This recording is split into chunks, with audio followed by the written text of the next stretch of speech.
오늘은 중요한 순서대로 축구를 처음 하는 분들이 알면 아주 빠른 시간에 일정 수준까지는 실력 향상이 될 만한 꿀팁들을 모아왔습니다. 아주 엑기스와 알짜배기들만 모아왔으니 꼼꼼하게 보시고 이해하셔서 꼭 자신의 축구팀에서 1인분을 할 수 있는 선수가 되시길 바라겠습니다. 1. 전체가 통으로 움직인다. 한 발 움직이면 나머지도 전체 한 발씩.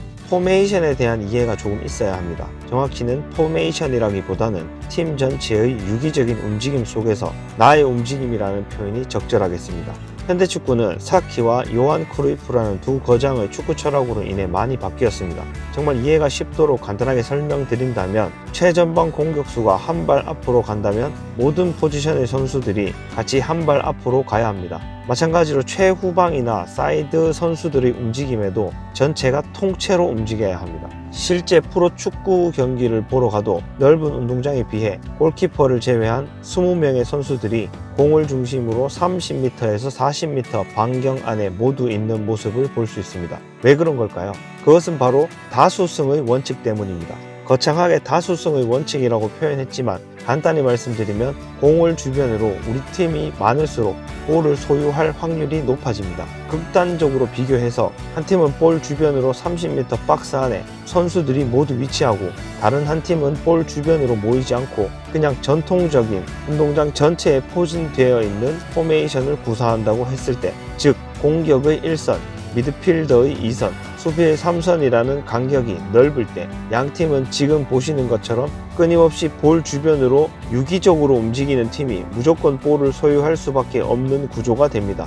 그래서 공격을 할 때도 수비를 할 때도 전체가 통째로 움직이는 것이 당연한 것이고, 간격이 멀어지는 것은 결국 숫자 싸움에서 진다는 것을 의미하기 때문에 아무리 아마추어 조기 축구라 할지라도 체력이 허락하는 한 현대축구의 큰 변화에 발맞추어 아마추어 축구도 수비와 미들 그리고 공격의 간격이 벌어지면 안 됩니다. 포메이션과 포지션에 대해서 더 깊이 파고든다면 정말 방대한 양의 컨텐츠가 되겠지만, 우선은 기본적으로 아마추어 축구를 즐기기 위해서는 전체 포메이션이 통째로 움직인다, 그리고 그 간격이 벌어지면 불리하다 정도로 이해하시면 축구를 즐기시는데 아무런 문제가 없으실 겁니다. 2. 몸의 방향. 초보들의 몸의 방향은 한쪽으로 막혀 있다. 축구에서 특히 볼을 받을 때 몸의 방향은 상당히 중요합니다. 몸의 방향은 의도를 알 수 있는 가장 명확한 신호입니다. 가령 론도 볼 돌리기를 한다고 했을 때 볼이 오는 쪽으로 몸을 완전히 닫아 놓는다면 수비가 예측하기가 쉽습니다. 하지만 몸의 방향만 열어놔도 수비가 보기에는 양쪽 다 줄 수 있다고 판단되기 때문에 예측하기 어렵습니다. 실제 축구에서도 마찬가지입니다. 이런 상황이 가장 명확하게 나오는 장면이 반대 사이드에서 반대편으로 볼이 전환될 때입니다. 이때는 볼이 전환되면서 상대 수비도 전체적으로 대이동을 해야 합니다. 결국 이 전환이 빠르다면 그만큼 공간이 더 쉽게 창출될 수 있고 더 확률 높은 공격이 가능해집니다. 그런데 아마추어 축구에서는 이 전환이 빠르게 되지 않거나 혹은 다시 전환되기 전의 방향으로 볼이 다시 들어가는 경우가 많습니다. 이것은 바로 몸의 방향이 옳지 못하기 때문입니다. 축구에서 흔히들 정답은 없지만 확률이 높은 답은 있다고들 합니다. 왜냐하면 일반적이지 못한 판단이라고 할지라도 결과적으로는 좋을 수 있기 때문에 조심스러운 겁니다. 하지만 이 경우에는 거의 무조건 몸의 방향을 열고 받는 것이 정답에 가깝습니다. 조금 더 실제 상황을 살펴보면 몸의 방향이 열리지 못해서 반대의 방향으로 전환되지 못할 경우 다시 나왔던 방향으로 볼이 투입되게 되고, 이때는 팀이 더 강한 압박을 받게 되어 위험한 상황이 됩니다. 하지만 볼의 방향이 적절하게 열리고 반대 방향으로 빠르게 전환된다면 아까 말씀드린 것처럼 확률이 높은 공격이 가능해집니다. 즉 앞쪽 공간에 수비가 적은 상황이 됩니다. 그렇기 때문에 볼을 받을 때 몸을 여는 것은 매우 중요합니다.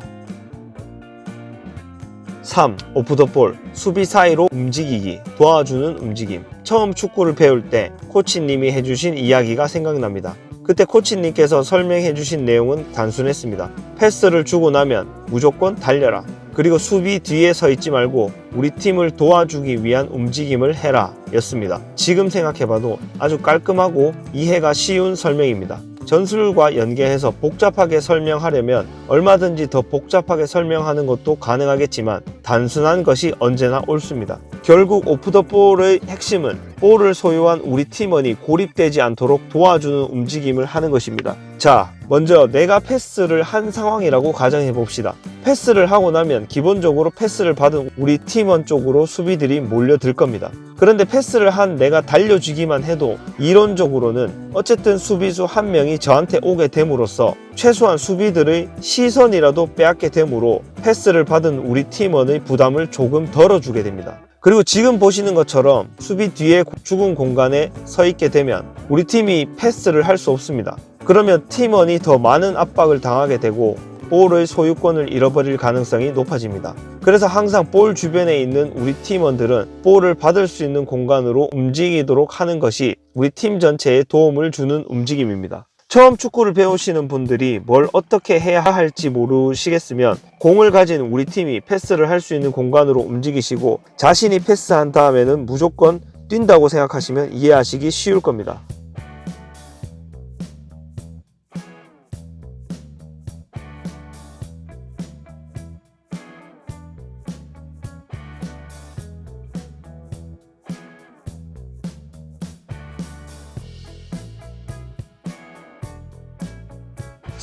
양발 인사이드. 돌아서기도 좋고 연결하기도 논스톱만큼 유용함. 네 번째는 양발 인사이드 기술입니다. 얼핏 들으면 그냥 양발을 차는 거 아닌가 하는 생각이 드실 수도 있습니다. 하지만 그냥 양발을 쓰라고 말씀드리는 내용이 아닙니다. 패스되어 오는 볼을 한 발로 컨트롤하고 컨트롤한 발을 디딤발로 짚은 다음 그 박자 그대로 패스를 하는 기술입니다. 솔직히 그냥 지금 보시기에 별거 아니게 느껴지실 수도 있는데 초보가 알아야 할 기술 중에서 네 번째로 나오고 특히 개별 기술로 처음 등장한 기술인 만큼 저희가 보기에는 축구를 즐기는 데 있어서 가장 중요한 기술이 아닌가 생각합니다. 그 이유는 첫째, 앞에서 다루었던 몸을 여는 기술과 관련이 있습니다. 몸을 여는 것이 상당히 중요한데 몸을 열고 받는 동작을 상당히 원활하게 그리고 신속하게 해줍니다. 만약 몸을 여는 동작에서 몸을 열고는 받았는데 볼을 컨트롤 한 발로 두 번째 터치를 이어가게 되면 어떻게 될까요? 그러면 필연적으로 한 번의 디딤이 더 필요하게 되고 결국 동작이 늦어집니다. 아니, 안 딛고 그냥 두 번째 터치를 하면 되는 거 아닌가? 라는 생각을 하실 수도 있는데 상당히 어색하거나 드리블이든 패스가 정확한 터치로 이어지기는 어렵습니다. 결론적으로 패스되어 온 볼을 다시 되돌려주는 패스부터 패스되어 온 볼을 방향을 전환하는 패스까지 모든 상황에서 가장 신속하고 부드러운 터치를 가능하게 하는 동작입니다. 또 이 동작이 중요한 이유는 한 가지 더 있습니다. 흔히들 논스톱 패스가 중요하다고들 합니다. 하지만 논스톱 패스는 오는 패스의 속도, 패스를 받는 사람의 위치와 의도, 속도, 그리고 상대의 위치와 의도 등등 경기 상황에 맞게 종합적으로 판단해야 합니다. 그래서 논스톱 패스가 잘 들어간다면 아주 효과적이겠지만 종종 패스가 잘리는 경우도 많이 있습니다. 가령 지금 보시는 것처럼 수비발에 걸리는 상황에서 한 타이밍을 죽여야 하는 경우가 있는데 이때도 컨트롤하고 그 발을 짚고 반대발 인사이드 패스가 아주 적절합니다. 왜냐하면 타이밍을 죽이면서도 가장 빠른 타이밍에 패스를 할 수 있기 때문입니다. 실제로 독일에서 유소년들을 테스트할 때 지금 이 보시는 동작으로 정해진 패스 횟수를 완료하는 시간을 측정하는 방식으로 한다고 알고 있습니다. 그만큼 중요한 동작이니 꼭 처음 축구를 배우시는 분이라면 많이 연습해 보시기를 추천합니다. 5. 롱킥. 저희 채널에도 있고 다른 유튜브 채널에도 많이 있는 롱킥에 대한 내용입니다. 하지만 그만큼 중요한 내용이기 때문에 오늘은 조금 다른 시선과 흐름으로 롱킥에 대해 말씀드리겠습니다. 아까 제일 첫 번째 챕터에서 다룬 현대축구의 기본 개념인 통째로 움직이는 것을 설명드렸죠. 만약 우리 팀이 후방에서 빌드업을 하려고 하는데 압박을 당하는 상황이라고 가정해 봅시다. 윙백에서 볼을 잡았는데 상대 윙은 나에게로 달려오고 그때 빌드업의 우선순위는 어떻게 될까요? 가장 먼저 찾아야 할 우리 팀은 바로 미드필더입니다. 그게 가장 안정적인 빌드업입니다. 그런데 우리 팀 미드필더가 수비에 잡혀있는 상황이라 볼을 주기가 쉽지 않다고 판단될 때는 내 앞에 윙어, 그리고 윙어도 잡혀있다면 우리 팀 센터백도 잡혀있다면 그것이 바로 우리 팀의 후방 빌드업 상황에서 상대팀이 전방 압박을 한 상황입니다. 이때 중요한 것이 롱킥입니다. 왜냐하면 상대의 전방 압박은 우리 팀의 위기인 동시에 기회이기 때문입니다. 아까 말씀드린 통으로 움직이는 팀의 경우 우리 미드필더, 윙어, 센터백까지 다 압박을 당하고 있는 상황이라면 나머지 수비 라인도 높은 위치까지 올라와 있어야 합니다. 이때 볼은 어디로 나가는 것이 가장 효과적일까요? 네, 맞습니다. 지금 보시는 것처럼 압박 라인을 넘겨서 우리 공격수와 상대 수비를 경합시키는 것이 확률적으로 가장 좋습니다. 물론 압박이 와도 더 정교하게 빌드업하거나 압박을 이용해서 드리블을 사이드 방향으로 하는 것도 좋은 방법입니다만 이런 상황에서 롱킥이 꼭 필요하다는 말씀을 드리는 겁니다. 이럴 때 롱킥은 꼭 필요한 기술이고 이 상황에서 롱킥이 정교하고 또 우리 공격수가 주력이 상대 수비보다 월등하다면 상대는 이 쉽사리 전방 압박을 하지 못하게 됩니다. 즉 롱킥이라는 기술 하나로 상대의 전술을 무력화시키고 상대의 수비 라인이 높이 올라오는 것을 방지할 수 있게 됩니다. 롱킥은 구질과 볼이 임팩트 되는 부위에 따라서 해외에서는 핑, 드리븐 등으로 나뉘는 것을 알 수 있습니다. 하지만 초보분들은 우선 핑이라고 불리는 붕 띄워서 차는 것부터 익히시기를 권장합니다. 그 핑이 되면 그 다음부터는 어차피 정교한 임팩트에 따라서 구질이 달라지는 것이기 때문에 수월하게 하실 수 있으실 겁니다. 핑은 우선 발의 모양을 생각할 필요가 있습니다. 일반적인 성인 기준 발의 크기가 260mm라고 가정했을 때 축구공의 반지름은 11cm입니다. 그러면 발의 스윗스팟이라고 볼 수 있는 발등의 가장 높은 뼈 위쪽으로 1cm 위는 대략 14cm가 되기 때문에 지금 보시는 것처럼 발을 일자로 넣어서는 절대 볼 밑으로 발을 넣을 수 없습니다. 그래서 발을 눕혀서 공 밑으로 발을 집어넣어야 합니다. 지금 이 부분이 가장 중요합니다. 발을 옆으로 눕혀서 공 밑으로 발을 집어넣는 것, 그 이외의 더 자세한 사항은 저희 채널 롱킥을 참고해주세요. 6. 드래그 플러스 인사이드, 팬텀. 저희 채널에서도 드리블에 관한 영상이 정말 많이 있지만 아무래도 가장 중요하면서 기초가 되는 탈압박 드리블은 역시 양발로 하는 드래그 인사이드나 팬텀이 아닐까 생각해봅니다. 양발로 하는 드리블이 가지는 장점은 한 발로 하는 드리블보다 자연스럽고 한 디딤발이 빠르다는 점입니다. 무슨 말이냐 하면 한 발로 하는 드리블 중에 빠르게 2번 터치를 하는 플립플랩을 제외한 드리블은 필연적으로 한 번의 터치 이후에 다음 터치를 하기 위해서는 2번의 디딤이 있어야 같은 발로 터치가 가능합니다. 그래서 그만큼 스피드의 이득을 볼 수 있는 겁니다. 그래서 이 양발로 하는 드리블이 위력적이고 또 탈압박을 잘하는 선수들, 특히 메시나 이니에스타, 이강인 같은 선수들이 정말 자주 사용하는 기술입니다. 그래서 6번째로 중요한 기술로 넣었고 반드시 자기의 기술로 만드시길 권장드립니다. 7. 이동 드리블, 러니드 볼. 드리블은 기본적으로 몸과 볼을 동시에 이동시키는 기술입니다. 드리블의 종류에는 목적에 따라 볼을 지키는 드리블과 돌파를 해내는 드리블이 있고 사용되는 부위에 따라서는 인사이드, 인스텝, 아웃사이드가 있을 겁니다. 하지만 지금 말씀드리려고 하는 드리블은 정말 기초적인 축구를 처음 배우는 분들을 위한 드리블입니다. 러니드 볼이라는 드리블입니다. 말 그대로 러니드 볼, 볼과 함께 달리는 드리블입니다. 특별한 기술은 없어 보이지만 반드시 필요한 드리블이니까 꼭 연습해 보시길 권장드립니다. 가장 중요한 핵심은 볼을 자주 터치해서 내 몸과 1.5m 이상 떨어뜨리지 않으면서도 빠르게 이동하는 것입니다. 그리고 볼을 타격한다, 친다는 느낌보다는 네 번째 발가락의 뿌리 부분으로 민다는 느낌으로 하는 것이 좋습니다. 연습하실 때는 컷하는 드리블을 인사이드와 아웃사이드를 포함하여 구성하면 더 좋습니다. 어쨌든 40m, 50m 이상 볼을 단독으로 몰고 나가는 연습을 꼭 해보시기를 권장하기 때문에 이 러니드 볼을 넣어 보았습니다. 연습하실 때 지금 보시는 것처럼 10m 간격으로 콘을 터널처럼 놓고 10m에 한 번씩 터치한다는 생각으로 연습해 보시기를 추천드립니다. 9. 수비할 때 항상 공격수와 골대 사이에 내 몸이 있어야 함. 포지션 지킨다고 혼자 밖에 있는 경우가 있음. 축구를 처음 배우시는 분들이 잘 하시는 실수 중 하나가 바로 포지션을 지키느라 혼자 공과 상황과 전혀 관계없는 곳에 서 있는 경우입니다. 예를 들어서 내가 왼쪽 윙백이라고 가정했을 때 볼이 우리 수비 진영의 오른쪽, 즉 나와 반대편에 있다면 나의 맨투맨 수비인 상대팀 오른쪽 윙은 첫 번째 챕터의 통째로 움직이는 원리에 의해서 안쪽으로 좁혀 들어가 있을 가능성이 높습니다. 나의 맨투맨 수비가 안쪽으로 좁혀 서 있는데 나 혼자 이렇게 밖에 서 있을 필요가 없습니다. 그래서 가장 좋은 방법은 수비하실 때 나의 맨투맨 공격수와 골대의 직선상에 나의 몸이 위치한다고 생각하시면 이해하시기 쉽습니다. 당연한 말이지만 처음 배우시는 분들에게는 매우 중요한 이야기를 이해하기 쉽게 전달하고자 하는 마음에서 넣어봤습니다. 10. 슈팅 페인팅, 킥 페인팅. 축구에서 상대를 속이는 방법은 여러 가지가 있겠지만 가장 직관적이고 가장 손쉬운 방법 중 하나는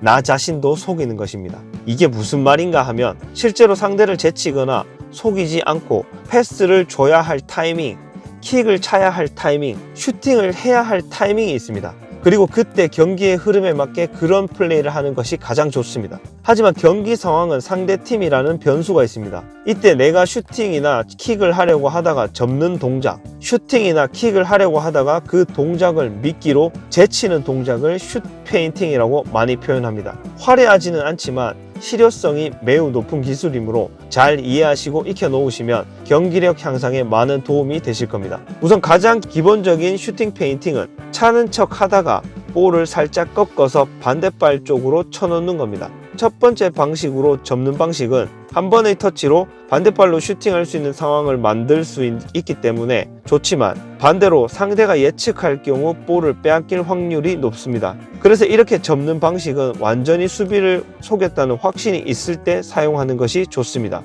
특히 수비가 슬라이딩을 했을 때입니다. 두 번째는 슈팅을 차려고 하다가 접기는 접는데 첫 번째 방식처럼 아예 반대발 슈팅을 할 수 있을 만큼 멀리 쳐놓는 것이 아니라 볼을 살짝 돌려 세워서 몸의 중앙에 놓는 방식입니다. 이렇게 하면 다음 슈팅을 위해서는 한 번의 터치가 더 필요하지만 쉽게 빼앗기지 않을 수도 있고 또 필요에 따라서는 다시 원래 슈팅하려고 했던 발로 슈팅할 수도 있습니다.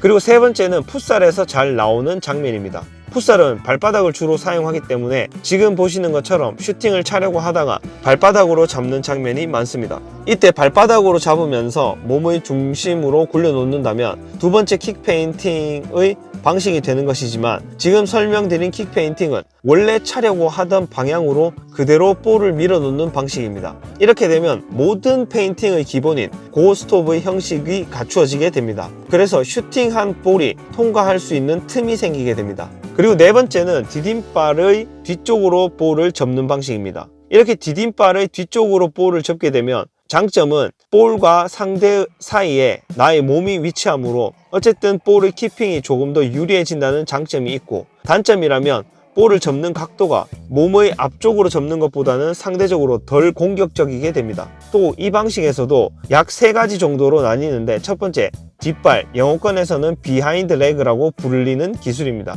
이 기술은 특히 볼을 지키는 데 유리합니다. 이 기술은 슈팅 모션에서 발바닥으로 볼을 정지시킨 다음 디딤발 뒤쪽으로 볼을 당기고 반대편으로 볼을 보냅니다. 터치가 2번이라 느릴 것 같지만 반복 연습하셔서 숙달한다면 한 번에 접는 동작만큼이나 빠르게 할 수도 있습니다. 두 번째는 크루이프 턴입니다. 크루이프 턴은 예전에 요한 크루이프가 한 것처럼 차려고 하다가 반대로 접으면서 돌파하기도 좋고 또 반대발로 킥을 하기 위한 동작을 만들기도 좋습니다. 이 크루이프 턴의 핵심은 지금 보시는 다리의 모양입니다. 다리의 움직임은 내회전과 외회전으로 나뉠 수 있는데, 디딤발은 그대로 있는 상태에서 차는 발이 안쪽으로 내회전하면서 저런 모양이 나오는 것입니다. 앞으로 접는 동작들에 비해 각도는 공격적이지 않지만 볼을 지키면서도 한 번의 동작으로 접을 수 있다는 것이 장점입니다. 세 번째는 호날두 촉이라는 기술인데, 호날두 선수의 시그니처 기술입니다. 지금 보시는 것처럼 차는 척 하다가 점프를 살짝 뛰어서 디딤발 뒤쪽으로 터치하는 동작입니다.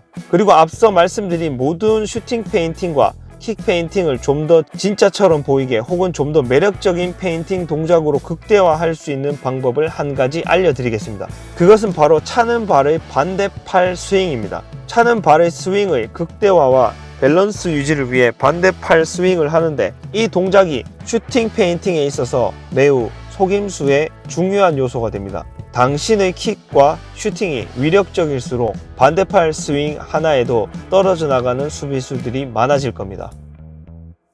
11. 드로잉 파울. 실제로 처음 축구를 배우시는 분들이 가장 많이 하는 실수가 아마도 드로잉 파울일 겁니다.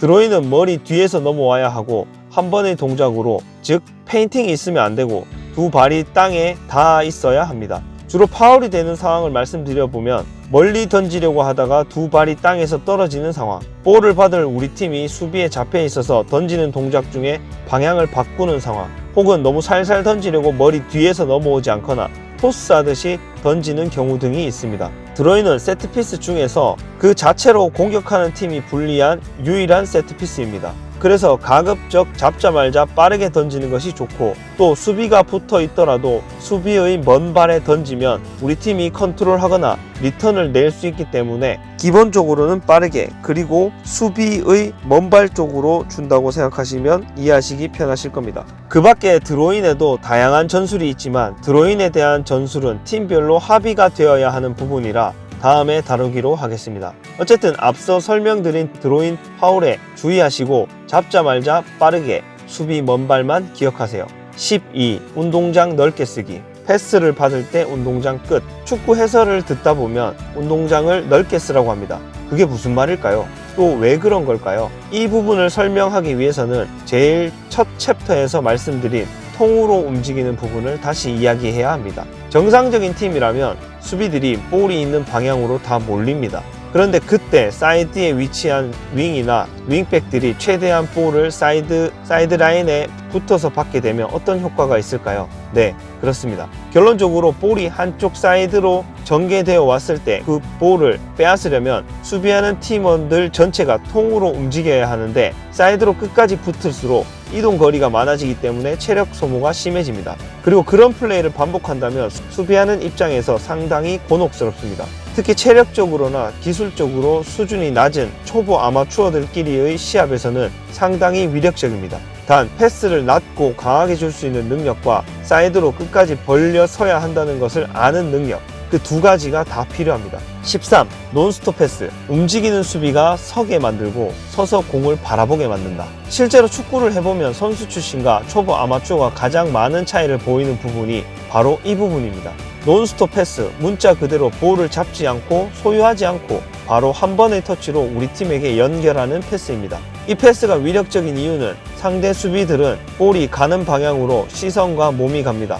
그런데 논스톱 패스, 그 중에서도 뒤로 다시 리턴을 하는 패스의 위력적인 점은 공을 받는 사람에게 붙으려고 할 때 볼을 멈추지 않고 다른 곳으로 보내버리거나 다시 왔던 곳으로 리턴하기 때문에 이동하는 것을 멈추게 된다는 점입니다. 그리고 그런 식의 논스톱 패스가 2번에서 3번만 이어져도 소위 말하는 티키타카가 논스톱으로 패스가 돌아가게 되면 수비가 할 수 있는 게 돌리는 볼을 바라보는 것밖에 없어집니다. 왜냐하면 볼보다 사람이 빠를 수는 없기 때문이죠. 결국 이런 상황에서 볼을 빼앗으려면 다시 아까 처음처럼 우리 팀의 숫자가 많아야 하고, 볼을 돌리다가 상대의 숫자가 많아지면 다시 반대편으로 전환을 시킵니다. 결국 계속 반복되는 이야기입니다. 그래서 가장 좋은 기술은 자신에게 패스되어 오는 공을 한 번의 터치로 슛해서 골을 넣거나, 아니면 한 번의 터치로 슛을 해서 골을 넣을 수 있는 위치의 선수에게 연결하거나, 한 번의 터치로 더 좋은 위치의 선수에게 주거나, 한 번의 터치로 더 좋은 위치의 선수에게 패스할 수 있는 선수에게 주거나 하는 것이 가장 좋습니다. 이게 안 될 때 볼을 한번 잡아서 각을 만들거나, 각을 만들어서 패스하거나, 그게 안 될 때 한 번 더 치고 나가서 슛을 하는 것이라고 이해하시면 됩니다. 저희가 생각하기에 선수 출신들과 초보 아마추어가 당연히 다른 부분도 차이가 나겠지만 가장 크게 다른 점이 아닐까 생각합니다. 14. 컷 드리블. 초보 아마추어들이 처음 축구를 배울 때 알면 좋은 기술입니다. 기본적인 드리블 기술인데 사실 선수 출신이나 이미 축구를 잘하는 분들이 보시기에는 이게 뭘 가르칠 게 있나 싶은 드리블입니다. 하지만 축구가 직선적인 운동이 아니라 끊임없이 방향전환과 속임수의 경기라는 점을 감안하면 매우 중요한 기술입니다. 특히 처음 축구를 하시는 분들이 지금 보시는 것처럼 어설퍼 보이는 이유는 바로 디딤발 때문입니다. 컷 드리블의 핵심은 자르다는 컷의 뜻 그대로 볼을 세우고 반대편으로 방향 전환하는 드리블입니다. 볼이 굴러가는 방향을 칼로 자르듯이 딱 잘라서 세워야 하는데 이런 동작이 가능하려면 나의 디딤발이 볼보다 먼저 가 있어야 가능합니다. 지금 보시는 두 동작의 차이는 하나는 디딤발이 볼보다 먼저 가 있는 경우 능숙해 보이고 디딤발이 볼하고 비슷하거나 충분히 가 있지 못한 경우 이렇게 어설퍼 보이게 됩니다. 컷 드리블은 주로 아웃사이드가 유리한데 혼자 연습하기에는 지금 보시는 팔자 드리블보다 유용한 드리블이 없다고 생각합니다. 그리고 인사이드 컷 드리블도 가능합니다. 15. 리프팅. 리프팅은 볼을 정확하게 임팩트하는데 꼭 필요한 기술입니다. 처음 축구를 배우는 아이들을 가르칠 때 아이들에게 자주 하는 표현이 있습니다. 결국 볼을 많이 만져봐야 한다. 결국 단위 시간당 볼 터치의 횟수가 많아져야 한다. 그러려면 공을 주우러 가는 시간이 적고 터치하는 시간이 많아야 한다입니다. 그렇게 단위 시간당 볼 터치의 횟수를 비약적으로 발전시킬 수 있는 방법이 바로 리프팅입니다. 처음 하는 분들은 바로 하기 어려우니까 처음에는 손으로 잡고 한번 차고 손으로 잡고 한번 차고 잡고 한번 차고 잡고 이런 식으로 반복해야 합니다. 결국 리프팅은 다음 공을 찰 수 있도록 잘 차놓는 기술입니다. 이렇게 숙달된다면 2개, 3개 이런 식으로 늘려가면 됩니다. 부위도 인사이드, 인스텝, 머리 등 많은 부위가 가능합니다. 처음 배우시는 분들은 바로 잘 하기는 어렵겠지만 반복 연습한다면 리프팅만큼 눈에 띄게 느는 기술도 없습니다. 반드시 필요하니 꼭 연습해보세요. 그리고 저희 채널 리프팅 영상도 참고해주세요. 16. 패스의 우선순위. 처음 축구를 배우는 분들은 공을 잡으면 어디로 패스해야 할지 모르거나 헷갈릴 경우가 많습니다. 혹은 잘못 알고 계시는 경우도 많습니다. 그런 분들을 위해 패스의 우선순위를 말씀드리겠습니다. 당연히 정답은 없습니다. 제가 말씀드리는 내용을 이해하고 계신다면 실제 경기에서 판단을 내리실 때 한결 편하실 겁니다. 먼저 공격 진영에서는 슈팅이 가능한 위치라면 슈팅을 하는 것이 좋고 슈팅이 가능한 위치가 아니라면 슈팅이 가능한 위치에 있는 선수에게 패스를 하는 것이 좋습니다. 슈팅이 가능한 위치라는 것은 골대 앞 페널티 박스 근처가 될 것이고 사이드 쪽으로 갈수록 슈팅이 가능하지 않은 위치가 될 것입니다. 그리고 미드필드 진영에서는 마찬가지로 슈팅이 가능한 선수에게 패스를 하는 것이 가장 좋고 그게 불가능하다면 슈팅이 가능한 선수에게 패스할 수 있는 선수, 주로 사이드 윙 선수들이 될 겁니다. 가장 중요한 것은 사실 수비 진영에서의 패스의 우선순위를 아는 것입니다. 왜냐하면 보통 일반적으로 초보들 중에서도 수비수를 하는 분들이 더더욱 더 초보일 가능성이 높고 빌드업의 시작이 수비에서 시작되기 때문입니다. 먼저 센터백이나 사이드백에서는 가장 좋은 것은 중앙에 있는 미드필더. 사실 그게 수비형이든 공격형이든 중요하지 않습니다. 미드필더가 프리한 상태로 있다면 미드필더에게 공을 주는 것이 1번입니다. 미드필더가 한 발이라도 수비보다 앞에 있다면 미드필더에게 주는 것이 좋습니다. 그 이유는 미드필더가 뭘 하다가 빼앗기면 수비인 내가 있지만 수비인 내가 미드필더가 나와 위치가 가깝다고 해서 모험적인 플레이를 하면 매우 위험한 상황이 되기 때문입니다. 하지만 보통 미드필더가 프리한 상태로 있는 경우는 잘 없습니다. 그때는 볼이 사이드 방향으로 나가야 합니다. 이 경우에 일반적으로 볼이 나온 방향과 반대 방향 사이드로 볼을 전개하는 것이 정석입니다. 그 이유는 계속 반복되는 이야기지만 상대의 수비가 볼이 원래 있던 사이드 쪽에 밀집되어 있을 가능성이 높기 때문에 볼을 반대편으로 전개하는 것이 확률적으로 더 나은 플레이가 됩니다. 그리고 그런 식으로 전개되어 온 볼은 중앙 미드필더가 잡혀있다는 가정하에 빠르게 우리 팀 윙어에게 연결하는 것이 가장 좋습니다. 그런데 미드필더도 잡혀있고 센터백도 잡혀있다면 그 상황은 현재 상대팀이 전방 압박을 한 상황입니다. 그때는 상대팀의 뒷공간이 약점이기 때문에 한 칸 건너를 봐야 하는 것이 확률적으로 좋습니다. 하지만 이때 킥을 하는 수비의 킥이 정확하고 멀리 날아가야 하고 또 뒷공간에 킥을 할 것이라고 인지하고 뛸 수 있는 공격수가 있어야 합니다. 또 경합을 할 공격수와 수비수의 주력 차이가 현저하다면 찰 수가 없습니다. 보통 프로 레벨의 경기에서는 주력 차이가 그렇게 많이 나지 않겠지만 초보 아마추어 경기에서는 그러한 경우가 많습니다. 그 경우에는 압박을 당해도 풀어나갈 수가 없는 답답한 경기를 지속할 수밖에 없습니다. 오늘은 축구를 처음 배우시는 분들이 꼭 알아야 할 축구 기술에 대해 알아보았습니다. 어떤가요? 이제 자신이 속한 축구팀에서 1인분을 할 수 있는 선수가 되실 수 있으신가요? 열심히 영상 만들었으니 보시고 꼭 1인분 할 수 있는 선수가 되시길 바라겠습니다. 행복한 하루 되세요.